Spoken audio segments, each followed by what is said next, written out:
की दरख्वास्त आती है तो आप हर दरख्वास्त पे हाँ करते हैं या कभी इनकार भी करते हैं? मैं ना हाँ करता हूँ ना इनकार करता हूँ। मैं उस दरख्वास्त को लेके ना, जो हमारा ऑफिस है ना वक्फ नौ का, उनको भेज देता हूँ, इसको प्रोसेस करें, ठीक है।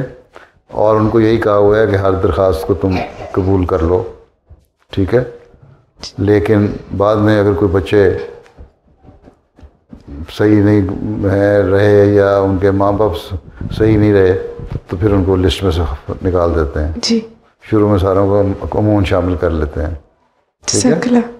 लेकिन अगर कोई दरख्वास्त माँ बाप की तरफ से आए तो फिर तो कबूल कर लेते हैं। लेकिन अगर तुम्हारी फूफी चचा मामू खाला की तरफ से आए ना कि मेरी भाभी ने ये कहा, मेरी बहन ने ये कहा, दरख्वास्त कर देना कि मेरा बच्चा वो कर दो होने वाला, तो हम कहते हैं, हम नहीं कहेंगे, वो खुद लिखे। कोई मामू खाला चाची लिखे ना तो कबूल नहीं होती। जी।